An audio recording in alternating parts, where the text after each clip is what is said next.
Siglo XX. Antecedentes históricos. Este siglo fue muy popular gracias a la innovación que hubo tanto en los ideales humanos como en sus ideas, sus tecnologías, su ciencia y su medicina. Ejemplos de ellos tenemos varios. En este momento presento lo que es la radio en cuanto a tecnología. La radio y el ciclismo se popularizaron principalmente a inicios de este siglo. Ambos fueron utilizados para tanto estrategias militares como para la simple diversión de las ciudades. El ciclismo se popularizó principalmente en Francia y en todo el centro de Europa. A pesar de esto, fue uno de los medios más utilizados para la diversión y recreación de las ciudades y de los pobladores. El automovilismo, inventado por Henry Ford en los años 30, fue uno de los inventos más revolucionarios y más importantes que dio este siglo, tanto para la ingeniería como para la modernización de las ciudades. Esto dio pie también a un cambio capitalista. El teléfono, la tecnología de poder utilizar, poder comunicarse y poder saber de cualquier acontecimiento a la distancia, fue uno de los grandes avances que tuvo el siglo. Esta tecnología de poder encontrar y poder saber de las demás personas a distancia fue utilizado también en cuestiones bélicas.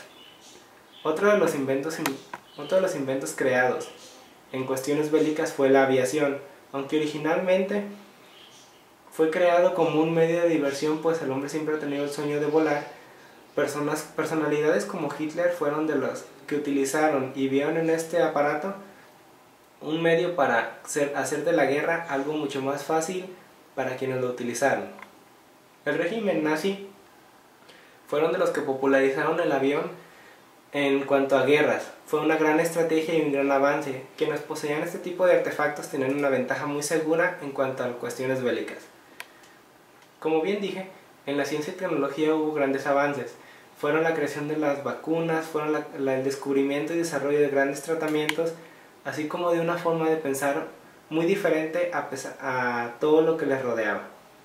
Ideales tanto para las ciudades como para el pensamiento humano. Sobre esto haré una pequeña pausa. Los nuevos ideales que adornaron a este siglo. A pesar de que hubo cuestiones bélicas muy importantes y grandes avances en lo que fue las guerras como la Primera y Segunda Guerra Mundial que se mencionarán más adelante, también hubo grandes ideales muy favorables para la sociedad. Principalmente hubo la libertad para las mujeres, que fue uno de los grandes avances. Si bien hasta el momento no se ha alcanzado en su totalidad dicho ideal, al menos fue cuando las mujeres empezaron a tener un poco más de participación en las decisiones. La forma de vida se hacía cada vez mejor. De ser pobres por medio del capitalismo, la mayoría empezaban a salir de pobres, aunque no era parejo para todos. Como bien mencioné, el dinero se repartía irregularmente. Solamente los ricos y poderosos se quedaban con la mayor cantidad, mientras todos los demás eran utilizados y forzados solamente a trabajar en fábricas. Con el paso de los años esto fue cambiando. Si bien la pobreza fue disminuyendo, nunca se ha logrado poder tener una regularización y buena distribución de los bienes. Se abolió la esclavitud en la gran mayoría de los países como revoluciones. La mujer empezó a tener más derechos, voz y voto, y estaba prohibido utilizar a personas o mandar personas como es la esclavitud. Como bien mencioné, fue un siglo muy importante, pues la revista Times Atlas of the 20th Century catalogó a este siglo como el término de la era del imperialismo. ¿Qué es esto? Que los poderosos ya no tenían control del país ni del mundo, sino que se empezó a distribuir a quienes tenían dinero y a la población en general. La cúspide y caída de los imperios más importantes y regímenes fueron, por ejemplo, el otomano, que tenía desde 1200 aproximadamente hasta estos años, a mediados del siglo. Imperios como el otomano, el nazi a manos de Adolfo Hitler y el régimen de Stalin de Russo en el país de Rusia fueron de los que mayormente tuvieron impacto en cuanto a pérdidas y, por qué no decirlo, también liberaciones de estos siglos. De las guerras que más importantes, a pesar de que hubo más de 36 guerras en solo 50 años de siglo, las más importantes y que causaron un impacto más grande a la sociedad en general fueron la Guerra de los 1000 días. Una guerra realizada en Colombia que se supone duró 1000 días exactamente, de 1899 a 1902, que fue su finalización. La Primera Guerra Mundial, de 1914 a 1918, donde fue la guerra más importante hasta entonces, pues no nada más era un país o un imperio contra otro, sino que se unieron más de 5 países para lograr una lucha que dejó mucha pobreza y hambre a los países afectados. La Guerra Civil China, de 1927 a 1950. Esta guerra civil fue para derrocar al régimen que se establecía entonces, pues los habitantes de ese país ya estaban cansados de su gobierno. La Revolución Ruso-Japonesa, de 1904 a 1905.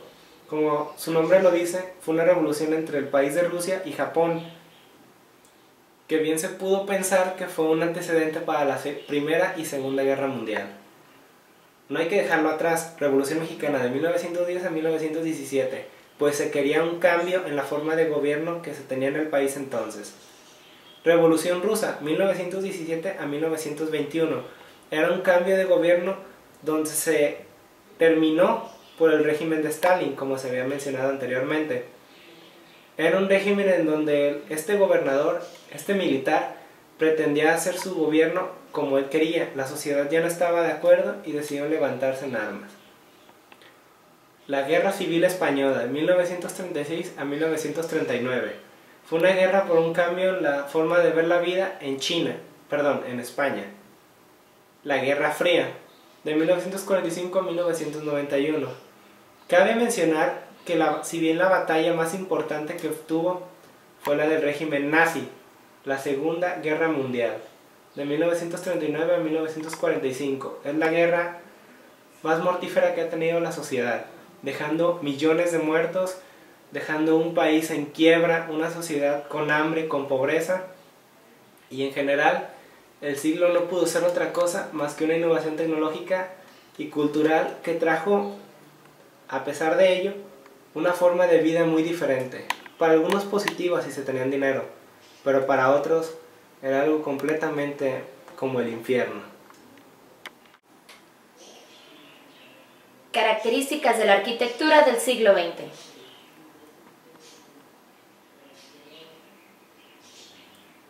Estilos arquitectónicos del pasado. Para entender un poco acerca de las 4 vertientes o 4 tipos de la arquitectura que se desarrollaron durante el siglo XX, dejo en claro que los estilos arquitectónicos anteriores del pasado fueron llamados neos, mediante el cual se desglosan 6 tipos: neobizantino, neorrománico, neogótico, neorrenacentista, neobarroco, neomudéjar.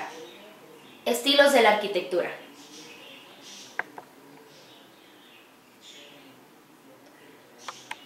Como bien, aquí se pueden apreciar los 4 estilos. Historicismo, eclecticismo, 1850-1900.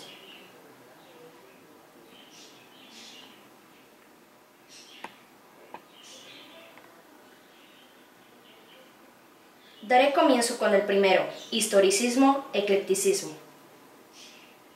Recordaremos que el historicismo intenta recuperar aquellos estilos históricos que constituyen la señal de identidad de un país. Por lo tanto, está muy influenciado por ideologías nacionalistas muy propias del contexto histórico del siglo XX. En cuanto al eclecticismo, nace a partir de la combinación de estilos anteriores que se mezclan libremente en un edificio. Estos 2 estilos dan inicio a partir de 1850 y 1900. Compañeros, como se puede apreciar en la parte inferior izquierda de la lámina, se encuentra un claro ejemplo de este estilo, que es sin duda alguna el edificio o palacio Westminster, también conocido como la Casa del Parlamento, construido por el arquitecto Barry. El Parlamento de Inglaterra es un conjunto de edificios que a simple vista produce una forma rectangular. El gran edificio central con forma de aguja en el amplio vestíbulo con 2 áreas simétricas. la zona de la Cámara de los Lores y la zona de la Cámara de los Comunes. Solo el perfil de la Torre del Reloj, el Big Ben, y de la Torre de la Reina Victoria rompen ligeramente la simetría. El Parlamento remarca un estilo gótico y neogótico por todos sus lados, convirtiendo este estilo en un estilo casi propio del Reino Unido. También se debe remarcar que la simetría y el perfeccionismo que se ha intentado lograr en este hecho del Parlamento de Londres, uno de los edificios más emblemáticos del mundo.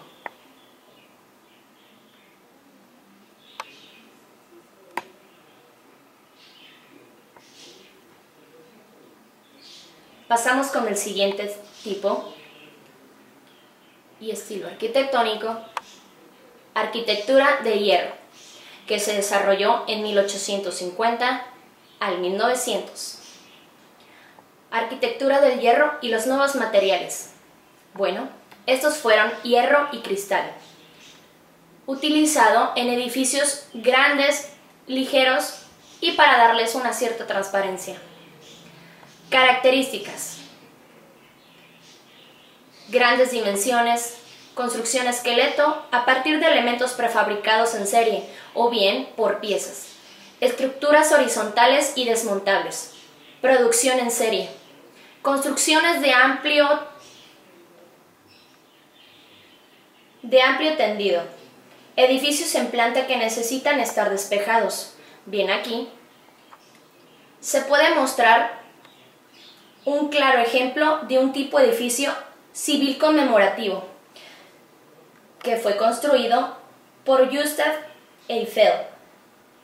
Es el monumento más emblemático y representativo de París, Francia, la Torre Eiffel, en nombre al propio constructor, diseñador.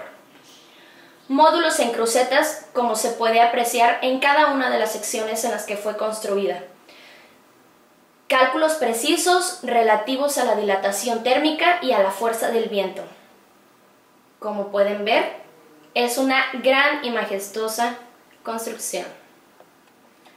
Pasemos con el siguiente estilo, que fue Escuela de Chicago, también desarrollada en 1875 al 1900. En la Escuela de Chicago, sus principales características fue la construcción en vertical, los llamados rascacielos, que empezaron a dar un enorme auge. Fueron nombrados así por sus pisos elevados sobre una planta reducida. Construcción en vertical, ventanas tan grandes como se quisiera. Claro, al estilo Chicago, como lo dice. Muro de carga deja de tener sentido. Las estructuras metálicas para ascensores empiezan a desarrollarse más en este tipo de edificios. Esqueleto, pilares de hierro más vigas de acero. Era lo que en sí conformaba este tipo de edificios. Como se puede apreciar, aquí se ven las grandes ventanales al estilo Chicago. Este es un claro edificio que fue construido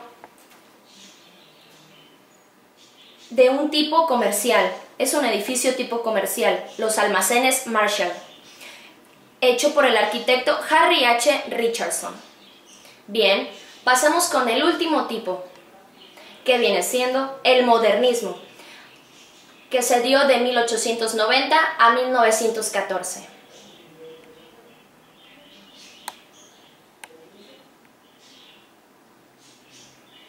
Modernismo. Sus características son estilo muy decorativo, inspiraciones en la naturaleza, dentro de ellas líneas curvas, onduladas, el tal llamado golpe de látigo, flores, árboles, hojas, ramas, olas, algas, libélulas, mariposas, pavos, en fin, cisnes. Se le daba principalmente un estilo al cuerpo femenino, sensación de movimiento, seres fantásticos, los famosos trecadis y, claro, el geometrismo. Bueno, este edificio pertenece a Endel, Torre del Taller del fotógrafo Elvira, ubicado en Múnich, Alemania. Aquí es donde se puede presentar el claro estilo que se le da, como ya había mencionado, al golpe de látigo.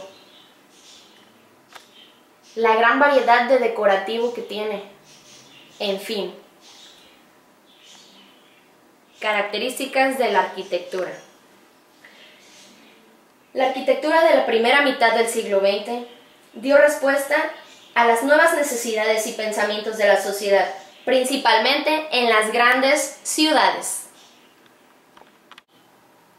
El arte contemporáneo es el que se encuentra entre los años 1900 y 1950, o también llamado como el siglo XX. Este arte se inicia a principios del siglo XX en Europa, principalmente en países como son Francia, Italia, Inglaterra. En estas fechas, Europa sufría una gran inestabilidad social que comenzó en la Primera Guerra Mundial, pero a su vez, en el ámbito científico e intelectual, se encontraba en un momento de gran desarrollo. Con ello nacen nuevas corrientes en el arte.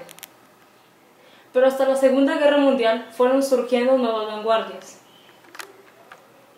En este arte, el artista ha accedido a su completa libertad en una nueva función social, lo que los poetas y pensadores que se supone que han de interpretar la realidad y lo que es señalar los caminos del futuro.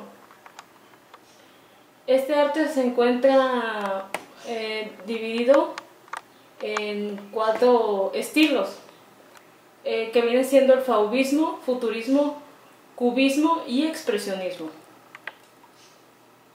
El primer arte que vamos a ver es el fauvismo. El arte fauvismo fue un movimiento pictórico francés caracterizado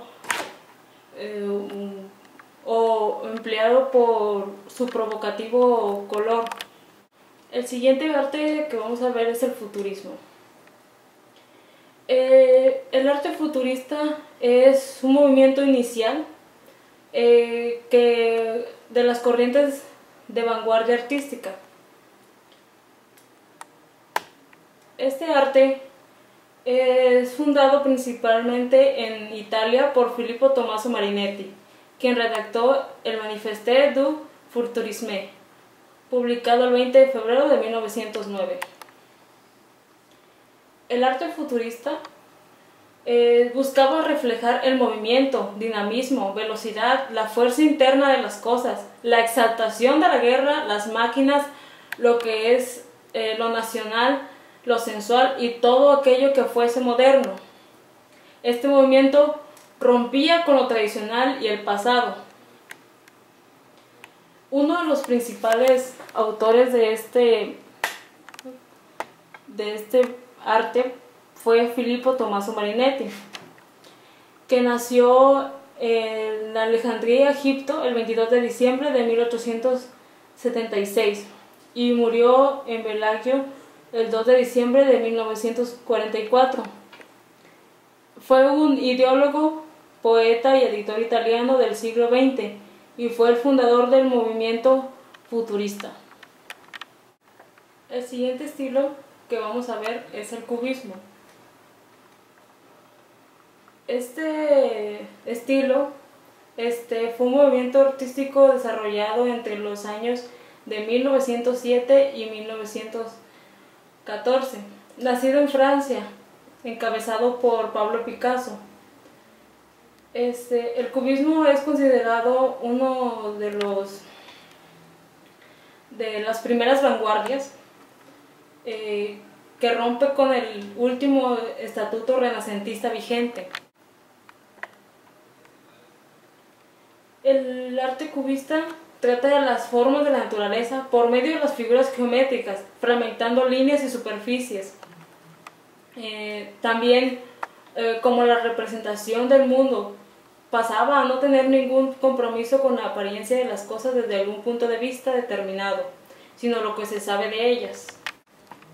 El siguiente artista es Pablo Picasso, o también conocido como Pablo Ruiz y Picasso. Nacido en Málaga, España, el 25 de octubre de 1881 y fallece en Moulins, Francia, el 8 de abril de 1973. Fue un pintor, escultor y creador del movimiento cubista, junto con Georges Braque y Juan Gris. Es considerado uno de los mayores artistas del siglo XX. Participó desde la génesis en muchos movimientos artísticos que se propagaron por el mundo y ejercieron una gran influencia en todos los grandes artistas del tiempo. El siguiente arte y el último es el expresionismo. El arte expresionista buscaba transmitir al mundo exterior sus pasiones y la angustia esencial para despertar las emociones del espectador sin preocuparse de la realidad exterior. Se caracteriza por los colores empleados puros, aplicados en largas y gruesas pinceladas. Uno de los grandes artistas el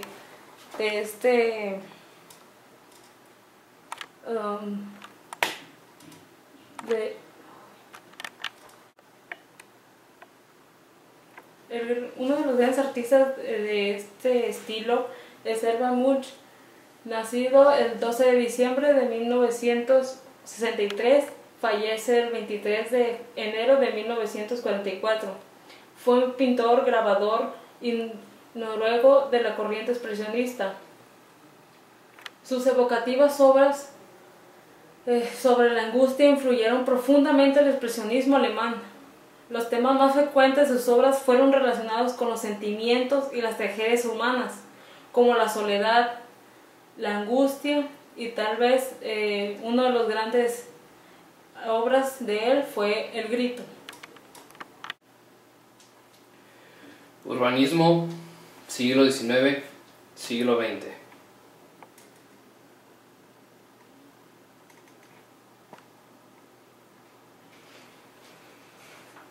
Comenzando con estas representaciones, las dos primeras imágenes representan la ubicación de una ciudad llamada Porto en Portugal.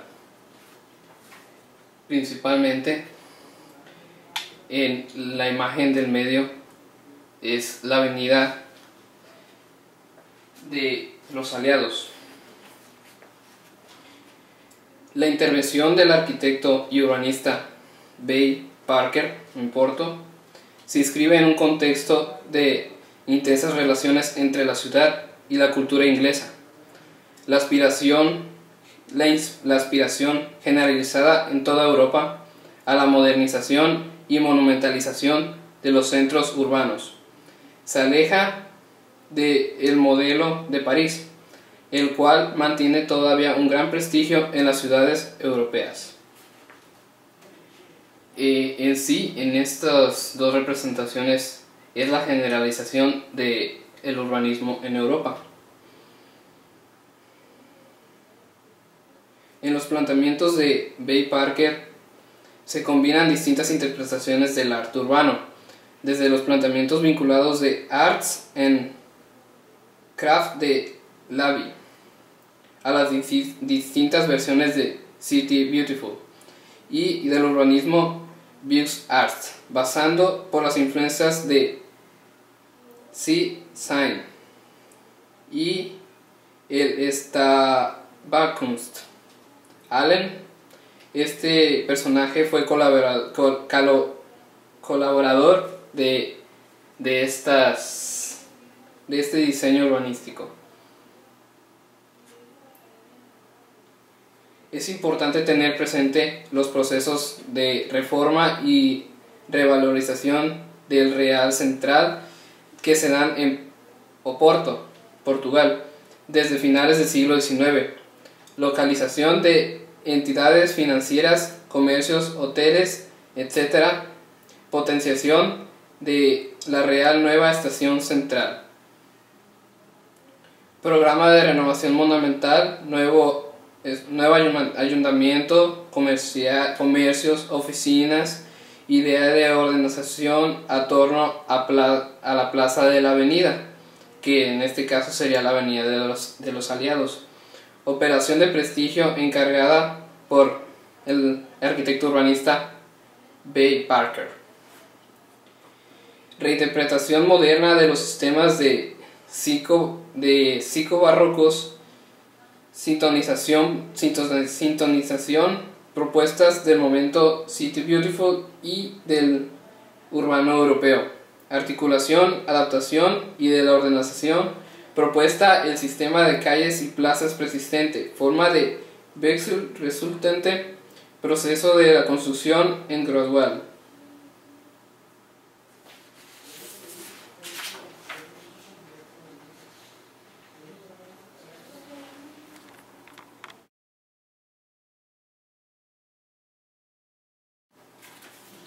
Urbanismo en Estados Unidos.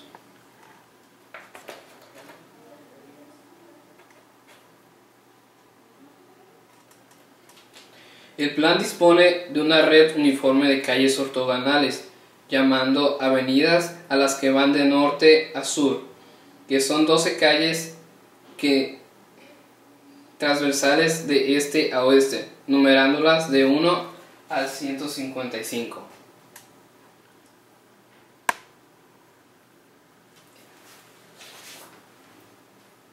El plan es notable, en primer lugar, por ser un plan unitario para controlar la expansión de una ciudad moderna de tales dimensiones. En segundo lugar, la escala hace olvidar los modelos barrocos, poniendo de manifiesto una nueva concepción de la ciudad basada en una tradición específicamente americana. El suelo de la ciudad se concibe como un plano cartesiano susceptible de ser medido por medio de abscisas y ordenadas, con el objeto de permitir la formación de cierto número de parcelas identificadas por un número, donde pueden caber las actuaciones futuras, sean cuales sean, sin interponerse, en donde tengan fácil acceso los servicios públicos. Este modelo está en contra del modelo europeo, que piensan que un plan urbanístico es un proyecto que está planeado en todas sus incógnitas. El plan de los comisionados no dibuja la ciudad futura, sino que impone unas reglas determinadas, las más sencillas posibles. Esta rigidez formal en algunos puntos y libertad en todos los demás se caracteriza la legislación de la edificación de la ciudad de Nueva York. La edificación empieza a plantear problemas de superpoblación y falta de normas higiénicas a partir de 1834. Cuando un informe sobre las condiciones higiénicas de la avenida exige tomar medidas respecto.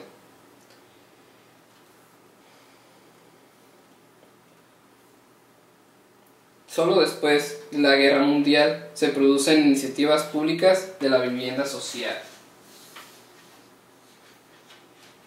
Y también agregando, Frederick Law Olmsted, arquitecto del paisaje americano, que diseñó una sucesión de parques públicos excelentes, empezando con el Parque Central Park en New York City.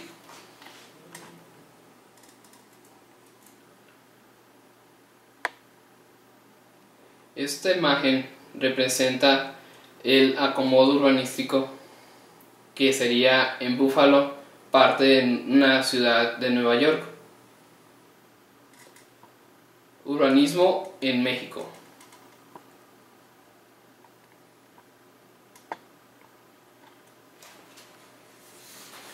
En el siglo XIX representó para México una etapa de grandes cambios urbanísticos que modificaron el estricto patrón seguido durante la colonia.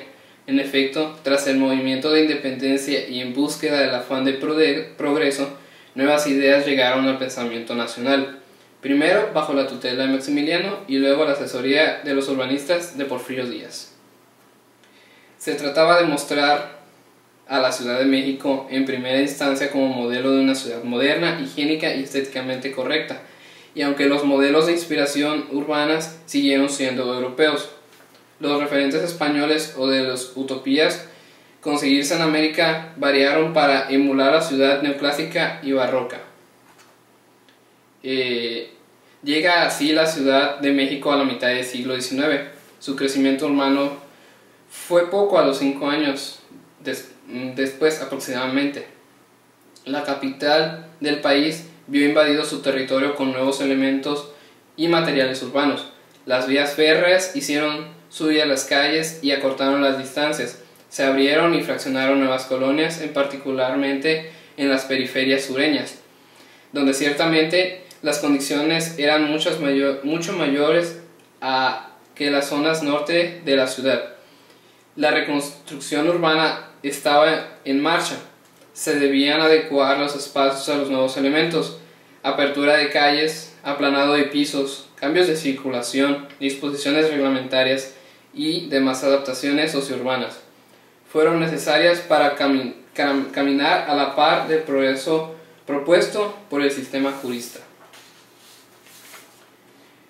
Para concluir, algunas breves anotaciones generales. Pasaba la década de los siglos 50 del siglo XX. La ciudad se transforma, se amplía de manera acelerada y aparecen nuevas colonias, nuevos suburbios, crecen los pueblos y villas aledaños y de comunicación. Se corregirían ciertos problemas modulares del urbanismo citadino, como el abastecimiento y la ubicación de mercados, la desacación de acequias, la ampliación de alumbrado, el drenaje, el alcantarillado. Cambian también el uso del suelo. Se abren nuevos comercios, aprovechan los espacios dejados para las fincas y otras propiedades de la iglesia para abrir calles, acondicionar vecindades, rentar accesorías o para fraccionar de especuladores en bienes raíces.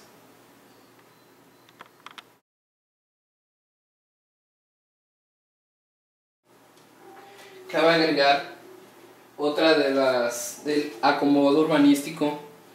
Hay otro que es en Viena, Austria. El recorrido principal es de circunvalación, por la que las oportunidades de establecer puntos de vista frontales son escasas. Se produce hasta una magnificación del espacio horizontal, a diferencia de los procedimientos compositivos del barroco. En lugar del dominio de las vistas axiales, el énfasis se pone en el movimiento circular. El espacio ya no sirve para el escenario para hacer resaltar los edificios que denominan, sino que son los edificios las que se utilizan para magnificar el espacio horizontal. La calle principal y el aislamiento de los edificios. La masa vertical subordinada del movimiento horizontal de las calles. Carlos Obregón Santasilvia fue un arquitecto mexicano a principios del siglo XX. Nacido el 5 de noviembre de 1896 en la Ciudad de México y falleció en el año de 1961 también en la Ciudad de México. Obregón Santasilvia fue uno de los precursores de la arquitectura moderna en México. Su obra se puede definir con el estilo Art Deco, aunque comenzó teniendo una tendencia nacionalista neocolonial, llegando a mezclar ambos estilos. En el año de 1916, Obregón ingresa a la Academia de San Carlos, escuela que esa época estudiaba la carrera de arquitectura, junto a las pinturas y esculturas que se encuentran en la motivación de las ideas de generar una arquitectura propia y congruente con las transformaciones de la modernidad ya presentes en la vida cotidiana mexicana. Su principal obra fue el Monumento a la Revolución, que es una obra arquitectónica y un mausoleo dedicado a la conmemoración de la Revolución Mexicana. El proyecto fue hecho por el arquitecto Émile Bernard, así que la primera piedra de este edificio fue colocada el 23 de septiembre de 1910 por el presidente Porfirio Díaz. Carlos Obregón propuso el aprovechamiento de parte de la estructura de la cúpula del Frausto Palacio Legislativo para elegir un monumento a la Revolución, entonces recién concluida esta misma. La propuesta fue aceptada y su construcción abarcó de 1933 a 1938. El siguiente edificio, también importante y representativo de este artista, fue el edificio Guardiola, construido en el año de 1947 por el arquitecto Carlos Obregón. En el centro histórico, el edificio Guardiola tiene el estilo de Art Deco también. Se puede apreciar por sus líneas repetitivas. Este edificio tiene 9 niveles, de los cuales 3 están debajo del nivel de la calle, donde se encuentran las bóvedas del banco, debido a que el propietario actual de este edificio es el mismo Banco de México.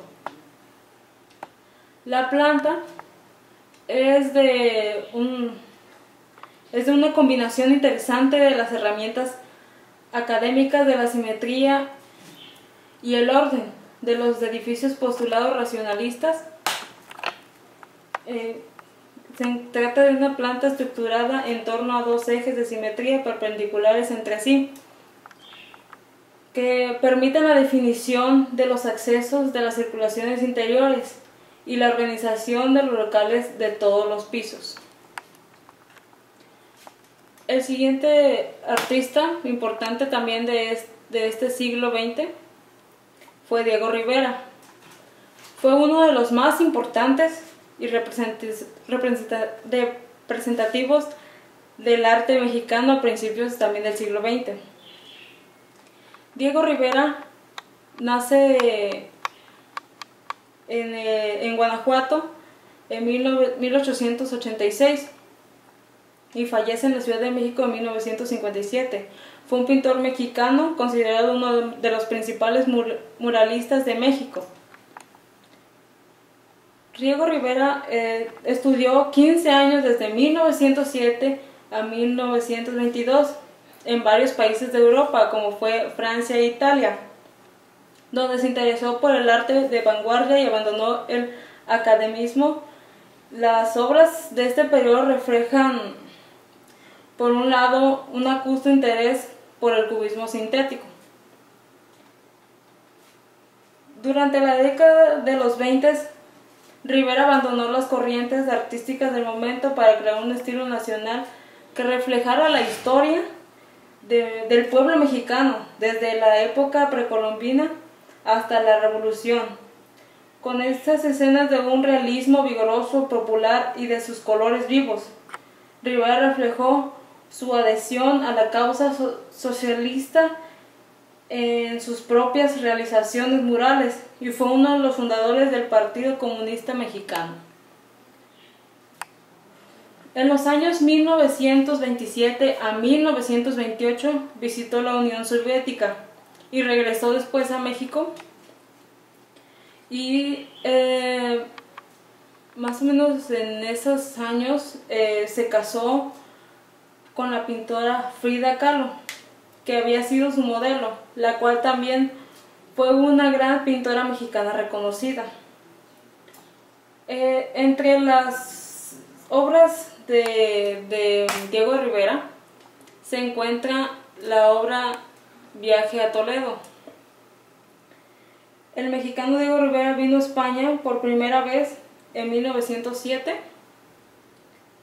Durante estos 2 años, hasta que en 1909 se trasladó a Francia. Al parecer, en ese tiempo hizo alguna excursión puntual a Toledo. llega a Toledo en otoño con el fin de estudiar el greco, junto a su compañera, la artista rusa Angeline Belov. La pintura cretense le impresiona, aunque inmediatamente inicia con el cubismo. Otra obra y también importante de este artista fue El Vendedor de Alcatraces. En esta pintura se encuentra una mujer que parece indígena de México, con características distintas como el pelo negro, la piel morena. Ella está cargando un cesto de alcatraces. Podemos ver en las manos, piernas y la parte superior de la cabeza de una persona detrás de ella que está ayudándola. Los colores que se han utilizado en esta obra pueden ser oscuros, por eso la pintura parece más fuerte e intensa. Esta acción de la persona ayudándola es la razón principal porque la pintura parece optimista, y se dice que los alcatraces atraen la buena suerte. Es muy raro ver a otra persona ayudar a una mujer indígena debido a la discriminación en contra de las mujeres y los indígenas.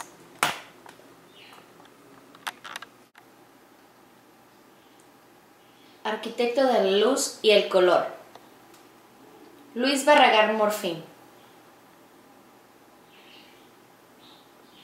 Una frase aquí importante que este arquitecto destacaba era: toda arquitectura que no exprese serenidad no cumple con su misión espiritual.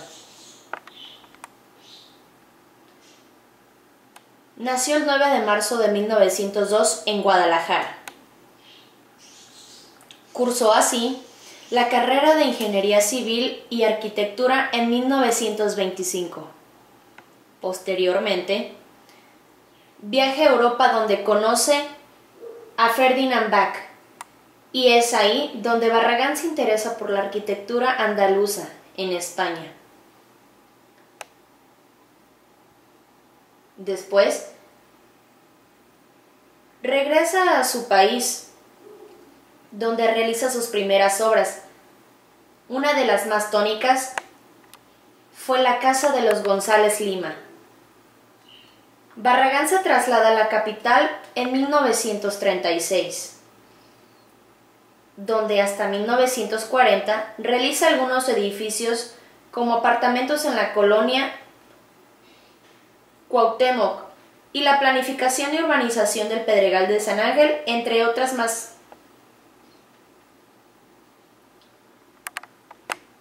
Es entonces donde en 1957 emprende las obras del fraccionamiento Ciudad Satélite, cuyo símbolo, como se puede apreciar, las 5 torres, es fruto de la colaboración de Barragán. Estos fueron Matías Goeritz, escultor mexicano de origen alemán, y el coleccionista y anticuario de ahí mismo de Guadalajara, de la ciudad donde nació este gran arquitecto, Chucho Reyes.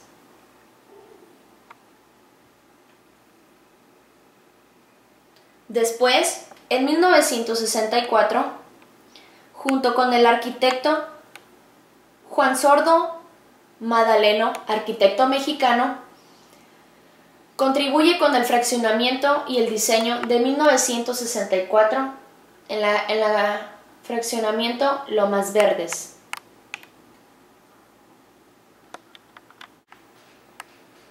Arquitecto de la luz y el color.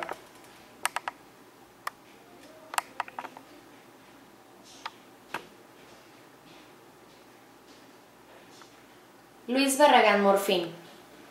Este orgullosamente mexicano tenía una frase muy importante que utilizaba en todos sus diseños, que era: toda arquitectura que no exprese serenidad no cumple con su misión espiritual.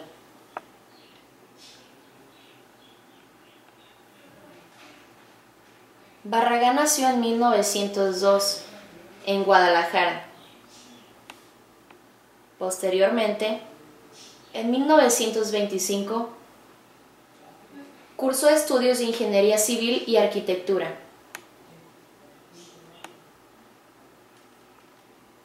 Viaja a Europa, donde conoce a Ferdinand Bach, y es ahí donde Barragán se interesa por la arquitectura andaluza, España. Regresó a su país donde realiza sus primeras obras. De las más tónicas fue la Casa de los González Lima.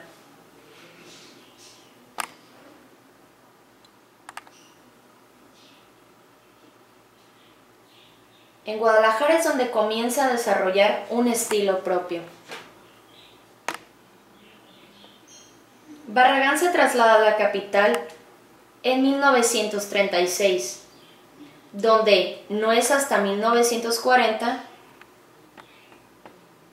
donde realiza algunos edificios como apartamentos en la colonia Cuauhtémoc, planificación y urbanización del Pedregal de San Ángel, entre otras construcciones más.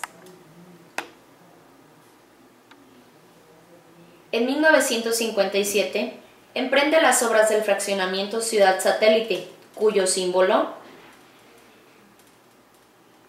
las 5 torres, fruto de la colaboración de González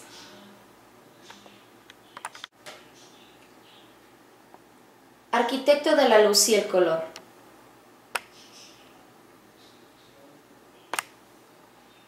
Luis Barragán Morfín. Este orgullosamente mexicano tenía una frase que decía así: toda arquitectura que no exprese serenidad no cumple con su misión espiritual. Nació el 9 de marzo de 1902 en Guadalajara. Cursó sus estudios de Ingeniería y Arquitectura en 1925.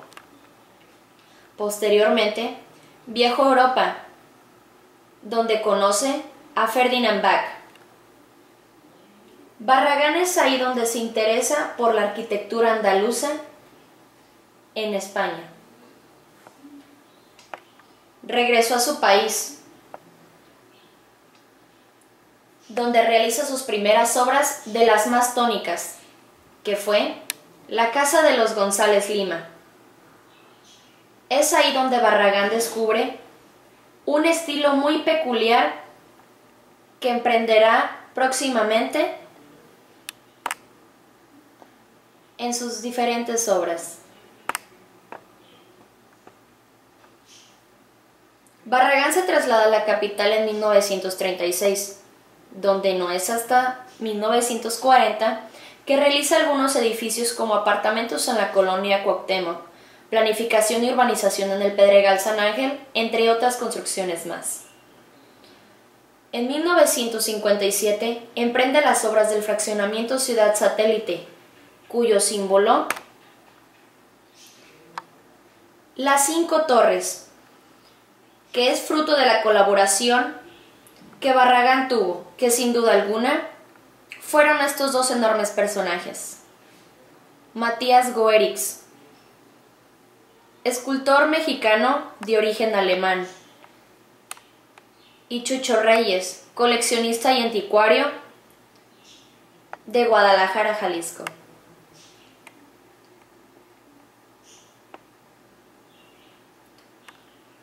En 1957 y siguiendo 1980,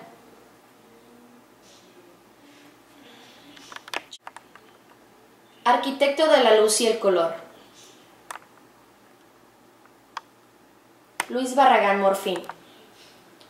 Este gran y orgulloso arquitecto mexicano, nacido en marzo de 1902 en Guadalajara, tenía una frase muy peculiar para sus diseños, que decía así: toda arquitectura que no exprese serenidad no cumple con su misión espiritual. Barragán cursó sus estudios en 1925 en las carreras de Ingeniería Civil y Arquitectura.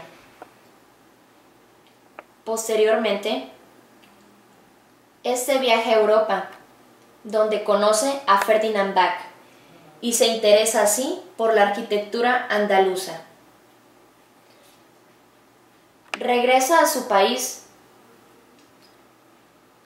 donde se empieza a destacar con sus primeras obras, que sin duda alguna fue la más tónica, la Casa de los González Lima, en Guadalajara, donde comienza a desarrollar un estilo propio.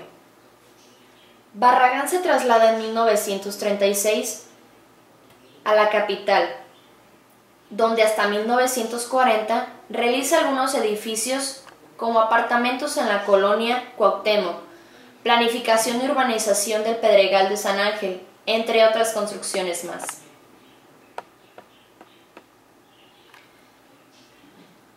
En 1957 emprende las obras del fraccionamiento Ciudad Satélite, cuyo símbolo, las 5 torres, que es fruto de la colaboración del escultor mexicano de origen alemán Matías Goeritz y el coleccionista y anticuario tapatío Chucho Reyes. En 1964 proyecta con el arquitecto Juan Sordo Madaleno el conjunto habitacional Lomas Verdes.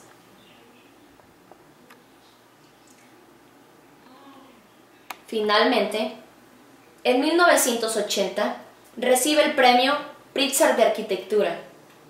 Este premio se es otorgado a un arquitecto en vida de cualquier país que haya mostrado a través de sus proyectos y obras las diferentes facetas de su talento como arquitecto y que también haya contribuido con ella en el enriquecimiento de la humanidad. Este grandioso arquitecto fallece el 22 de noviembre de 1988 en México DF. Y bueno, compañeros, como dato extra, las obras de Barragán tienen como característica principal el abandono de la producción en serie y dedicarse mejor a crear de acuerdo a los deseos y personalidades de los clientes sus grandes obras. Eso ha producido la importancia dada a la interacción de la luz y el color con los volúmenes arquitectónicos. Artista Frida Kahlo. Su nombre completo: Magdalena Carmen Frida Kahlo Calderón. Nosotros bien la conocemos como Frida Kahlo. Nació en 1907 y falleció en 1954. Nacida en México. Casada con el célebre muralista mexicano Diego Rivera, político revolucionario ruso de origen judío. Su vida estuvo cruzada por el infortunio de una enfermedad infantil y por un grave accidente de su juventud que la mantuvo postrada durante largos periodos, llegando a someterte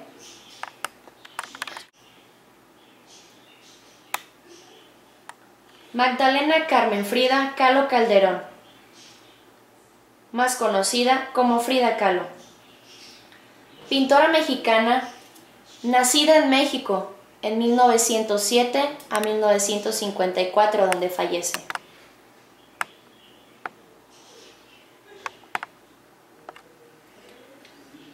Casada con el célebre muralista mexicano Diego Rivera.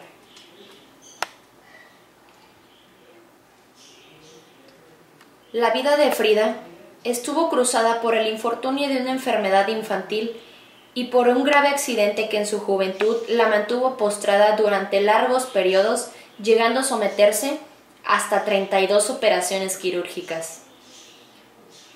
Su vida pictórica gira temáticamente en torno a su sufrimiento. Autora de 200 obras aproximadamente, en las que siempre tuvo autorretratos, claro. En 1939 expone sus pinturas en Francia, acudiendo a una invitación de André Breton. quien intentó convencerla de que sus pinturas eran surrealistas. Una de sus obras más principales en esa exposición fue el autorretrato El Marco. Esta obra logró alcanzar en 1970 un enorme reconocimiento internacional, claro. Además, la fama que ésta tuvo consigo después de su muerte.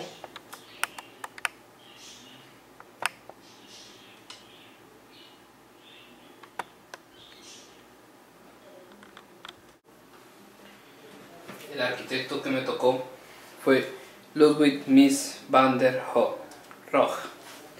Era hijo de Michael y Emily Rohe, cuarto hijo de una familia católica, del cual Mies desarrolló un estilo arquitectónico basado en técnicas estructurales avanzadas en el clasicismo prusiano. También realizó diseños innovadores con acero y vidrio. Creó un estilo arquitectónico del siglo XX que influyó mucho, afirmando con extrema claridad y sencillez en todos sus proyectos. Sus edificios hicieron uso de materiales modernos como el acero industrial y vidrio para definir los espacios interiores. Se caracterizó por una arquitectura con un orden estructural balanceado contra la libertad implícita de los espacios abiertos y el flujo libre. Llamó a la arquitectura de sus edificios piel y huesos. Buscaba un enfoque racional que guiara el proceso creativo de diseño arquitectónico, pero él siempre estaba preocupado por expresar el espíritu de la era moderna. A menudo se asocia con la cotización de aforismos menos es más y Dios está en los detalles.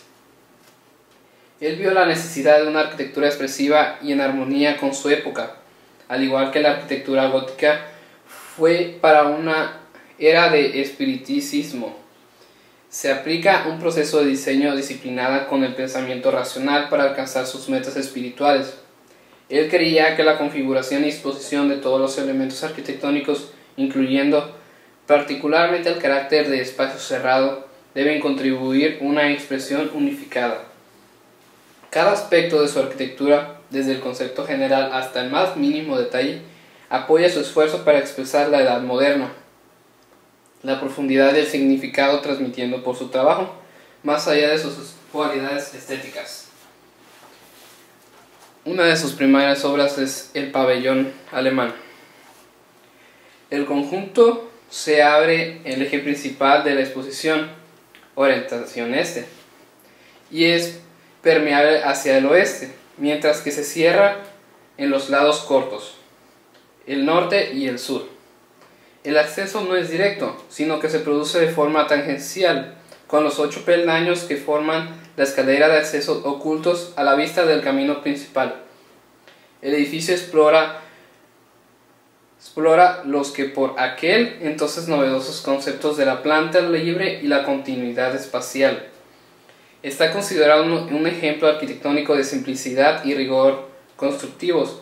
El pabellón puede considerarse dividido en 4 zonas: el espacio ceremonial central, la zona de administración y 2 zonas descubiertas, que sería la terraza principal y el patio sur. El edificio, sin embargo, es famoso por la fusión entre las distintas zonas, la intencionalidad de disolución de las fronteras entre los espacios interiores y exteriores, creando un recorrido fluido y continuo en permanente transición. Su siguiente edificio sería Villa Tugendhat. Este tiene una concepción del plano libre, como lo expresa en todas sus construcciones, donde los espacios ligados a una función, que sería comedor, escritorio, salón, etc. Sus definidos son separaciones, y son definidos sin separaciones. Está construido a base de acero, permite distribuir los diferentes espacios con gran libertad. Mies van der Rohe diseñó, como lo hacía habitualmente, todo el mobiliario, Maes empleó aquí el mismo principio de la planta libre y el espacio fluido. Junto a los soportes cruciformes o cromados utilizó la novedad de las pantallas de piedra y preciosas, como un bloque de ónix hasta el techo, que se extendía en paralelo a lo largo de la mansión y separada la zona de trabajo de la sala de estar, así como un tabique semicircular revestido de madera de ébano de Macassar que preservaba la zona comedor del espacio restante. Maes diseñó sin dudar algunos muebles básicos y arregló aquellos cuyo uso y ubicación son más o menos definidos por la apariencia interior arquitectónica. Su siguiente obra es el edificio IBM.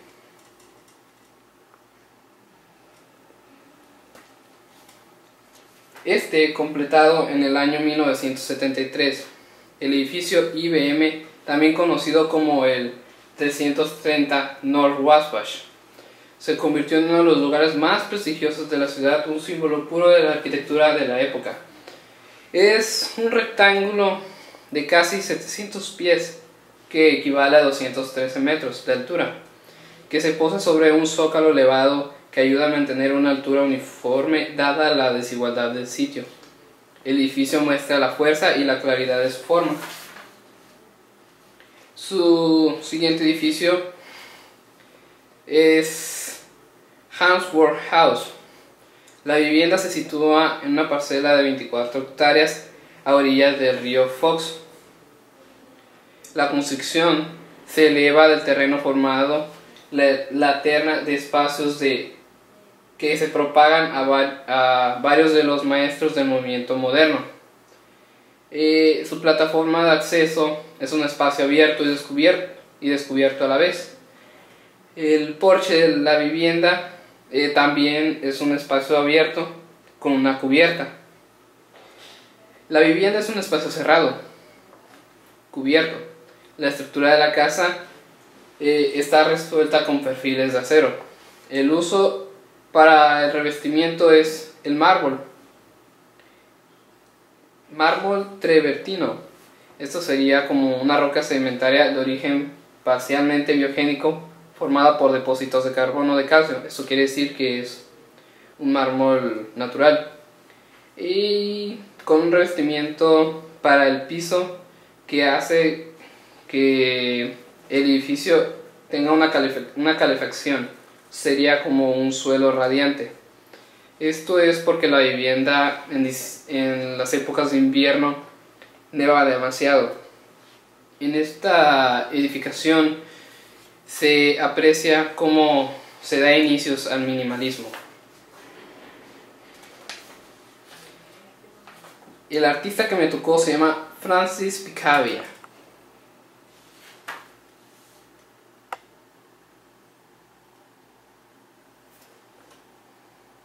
Francis Picabia, pintor francés de origen hispano-cubano, comenzó su carrera artística en el ámbito del impresionismo y el fauvismo, con otras hojas fáciles que le proporcionaron un gran éxito comercial. En 1925 se estableció en la Costa Azul, donde desarrolló un nuevo estilo pictórico, que se ha definido como uno de los monstruos o transparencias de esa época, y más tarde volvió de nuevo al surrealismo. Su pintura por ello es muy variada, con constantes cambios de temática y estilo, aunque dentro casi siempre el mundo de lo imaginario y lo simbólico. Trabajó en casi todos los estilos contemporáneos más destacados, como el postimpresionismo, el cubismo, el fauvismo. Sería como su origen fue dado gracias a un movimiento pictórico francés que se caracterizó por un empleo provocativo del color. Otro estilo es el dadaísmo. El dadaísmo se caracterizó por rebelarse en contra de las convenciones literarias, artísticas y especialmente de otras obras.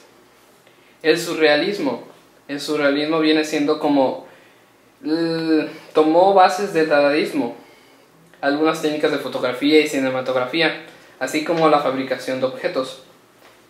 Y el arte abstracto remite a lo más esencial del arte, reducido a los aspectos cromáticos, formales y estructurales. Una de sus obras es Star Dances on a Transatlantic Cruise.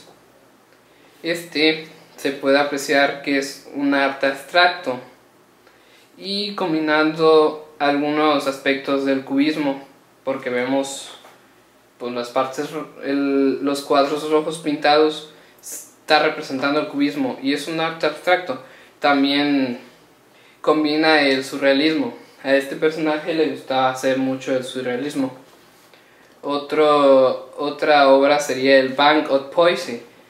Esto es postimpresionismo. Vemos sus pinceladas rápidas en óleo y su fondo que es lo más representativo del impresionismo. Balance, vemos como también en esta obra abarca su estilo de surrealismo con el arte abstracto, con este balance que sería como el nombre de la obra. Se ve un balance entre las figuras que hace y crea, que esa es una característica principal del surrealismo. Young Girl también es surrealismo, esta es surrealismo también, porque vemos como las figuras que crea da un aspecto como que es una mujer. Spanish Woman, esto viene siendo un poco de impresionismo con surrealismo o con dadaísmo, que es en contra de la literatura. Vemos cómo está pintada, un poco visca la señora esta. Riverbank, esta es otra obra que sería representando el postimpresionismo y sus pinceladas rápidas en óleo. Y eso es todo por este gran artista.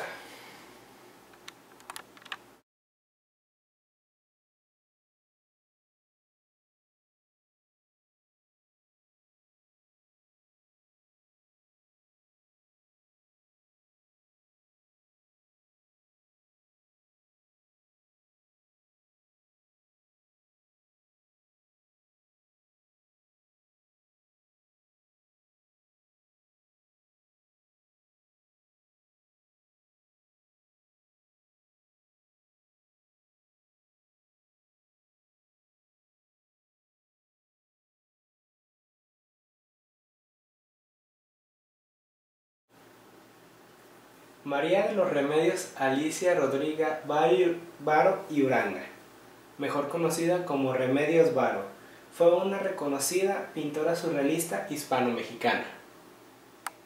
Ella nace el 6 de diciembre de 1908 en la ciudad de Angles, Geronia, allá en España, y fallece el 8 de octubre de 1963 en la Ciudad de México a causa de un paro cardíaco. Doña Remedios, al finalizar sus estudios, contrae matrimonio con uno de sus colaboradores de trabajo y de estudios, el pintor Gerardo Lizárraga, con quien parte a Francia. Allá radicaría durante un año, y a su retorno, en el año de 1932, se establece en lo que hoy es Barcelona, donde ejercía su oficio de pintora publicitaria. En el año de 1935, se separa de su primer esposo y conoce al pintor Esteban Francés, quien la introduce al círculo surrealista de André Breton. Ahí, unos años más tarde, después de haberse separado de su esposo, ella encuentra un estilo un poco más surrealista en el grupo Logicofobista. Este grupo era el encargado de tener un estilo un poco particular, siendo un surrealismo puro de la época y del estilo de esa región. Durante la Guerra Civil Española, Remedios Varo queda al lado del lado republicano. También en este periodo, y en buena medida gracias a su activo soporte de los antifascistas, conoce al poeta Benjamin Peret, con quien establece una relación amorosa, y parte por segunda vez a París, ciudad donde residirá hasta la invasión nazi.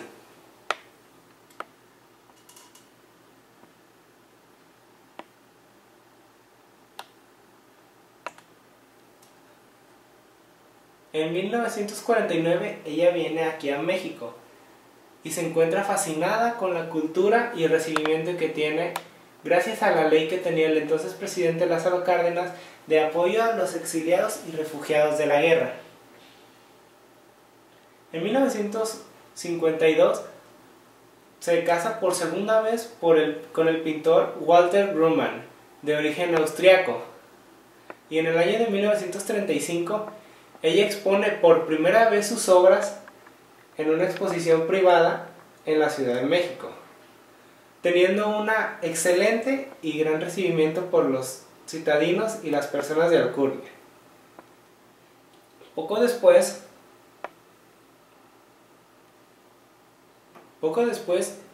ella decide que lo mejor y lo más sabio es dejar el dibujo publicitario para dedicarse de lleno a la pintura. Ahora, ¿qué estilo y cómo manejaba su pintura? Es fácil, ella tenía un estilo muy propio, caracterizado por figuras humanas haciendo elementos orgánicos.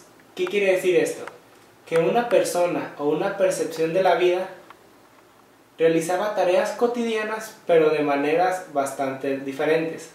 Sus pinturas estaban llenas de misticismo y trataban de marcar un mundo moderno de la época, sin dejar de lado la iconografía y la ciencia que se desarrollaba en este entonces. Remedios Varo lo que trataba de hacer era plasmar la sociedad como ella la veía a través de sus ojos como pintora, sin dejar de lado la influencia que tuvo de los pintores y artistas que conoció en México como Frida Kahlo y Diego Rivera, a quienes bien se podría decir que copió su estilo, pero es preferible decirlo como que tuvo una mayor influencia por estos dos pintores. Radicando aquí en México y como se ve mencionado, fallece el 8 de octubre del año de 1963 en la Ciudad de México a través de un paro cardíaco. Sus obras más importantes, dado que fueron muchas y tras una selección muy minuciosa, fueron El tejido de los sueños, realizada en el año de 1936, Vampiros vegetarianos, que a mi gusto fue una de las que más me agradó, realizada en el año de 1962,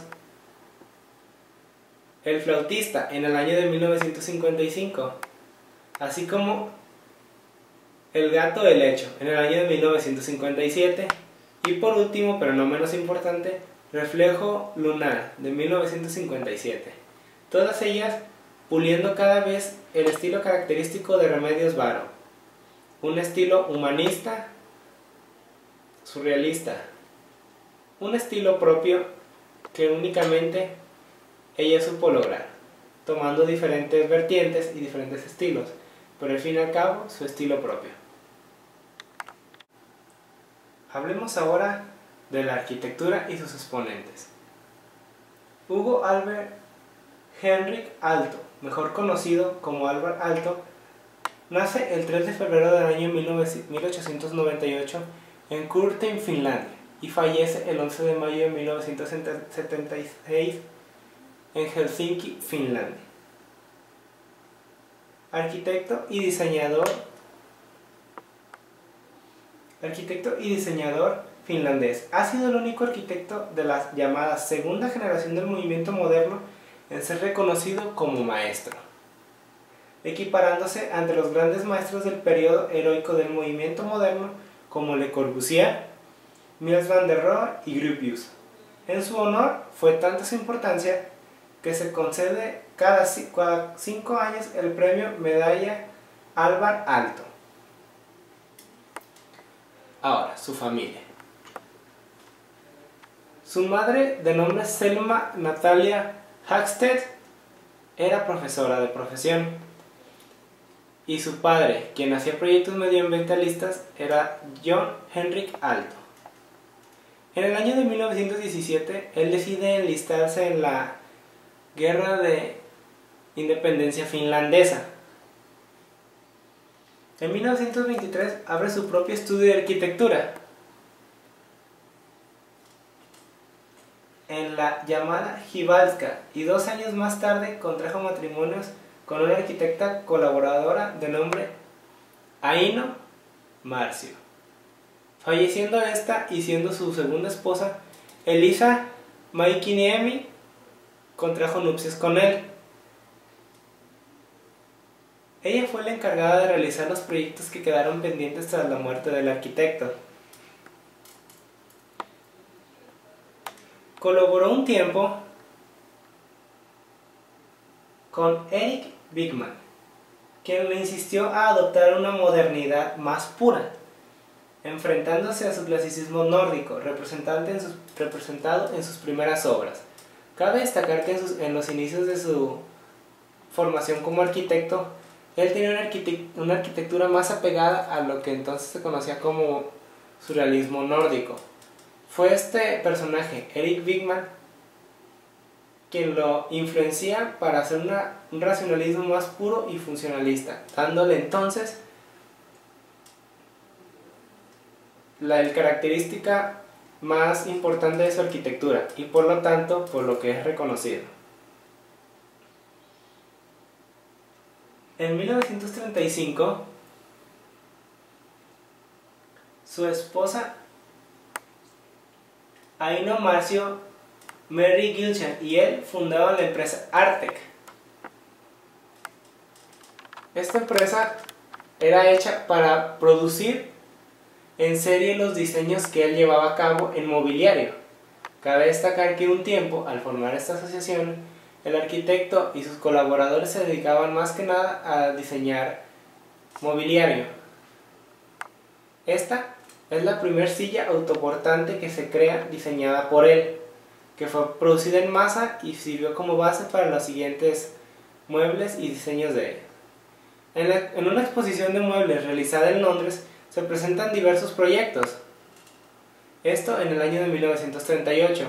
Un segundo modelo para una silla autoportante, las cuales fueron muy popular para él.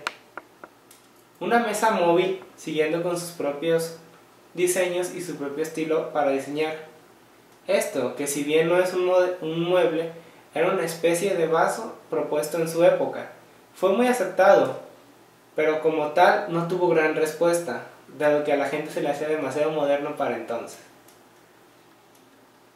Él viaja al norte de Europa y ahí viaja también un poco a Europa Central, siendo entonces profesor de la muy importante Bauhaus. Ahí es donde siente él que reconocen más su trabajo y se siente un poco halagado. Esto se reafirma cuando en los Estados Unidos él tiene el honor de ser nombrado el profesor de arquitectura del Instituto Tecnológico de Massachusetts. Ahora, sabiendo un poco de su historia, hay que entender cómo era su arquitectura, cómo es que él la describía, porque claro, él decidió escribir un documento llamado La trucha y el río, donde relataba cómo era para él su proceso de diseño, su tipo de arquitectura y en general cómo trabajaba. Él mismo describió que los pasos que seguía para realizar un proyecto, los cuales se me hacen bastante correctos, es antes que nada el análisis del proyecto. ¿A qué se refiere con esto? Se trata no solo de ver la naturaleza del proyecto en sí, sino que tienes que comprenderlo, saber qué soluciones tiene y cómo es que tú vas a proponer nuevas para realizar de forma coherente y correcta tal trabajo. El segundo paso que tenía, analizando y comprendiendo el proyecto, era la realización de bocetos a trazos sencillos, buscando la solución correcta para su proyecto o lo que fuera que él realizara. Teniendo ya entonces, pasaba a la tercera etapa de su proyecto, que era la elección del dibujo que le pareciera más concreto y solucionara en mayor medida su proyecto. ¿Por qué es esto? Porque él bien podía diseñar 3 o 4 diferentes selecciones de su proyecto, pero solamente una tenía la satisfacción total de lo que él quería hacer. También se menciona en este escrito que él encontraba como el análisis de una pieza en el proyecto para la realización de un todo. Él no tenía nada ni daba nada por sentado, simplemente decía, una pieza no es solo una pieza, es el comienzo de un todo. Él trataba de hacer una arquitectura más para el hombre, en sus propias palabras, la humanización de la arquitectura.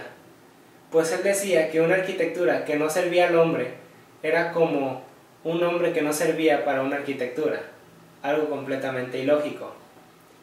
Las etapas que él tuvo y los estilos que él manejó según el paso de sus años fueron, primero que nada, racionalismo nacional finlandés, el llamado.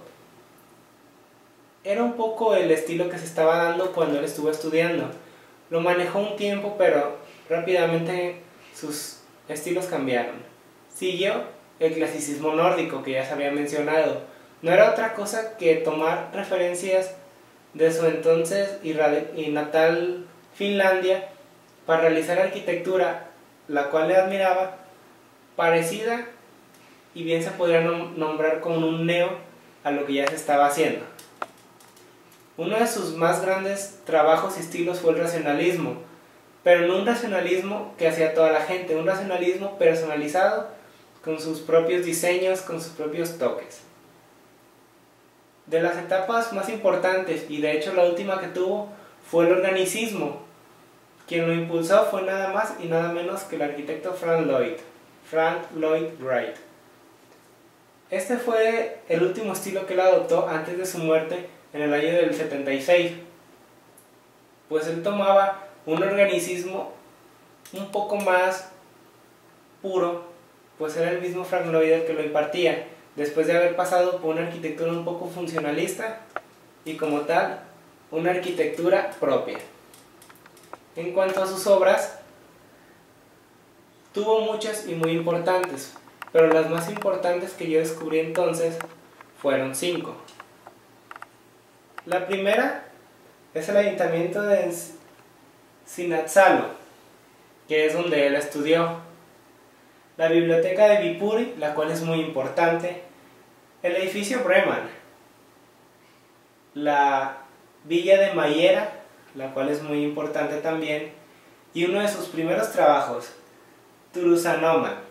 ¿Qué es esto? Un edificio de periódicos de su natal Finlandia. Esto nos ayudará un poco a entender la naturaleza de la arquitectura y los diseños que se realizaban en Europa, no muy distantes a lo que se realizaba aquí en México o en Estados Unidos. Pues debemos recordar que la arquitectura siempre ha surgido primero de Europa para el mundo.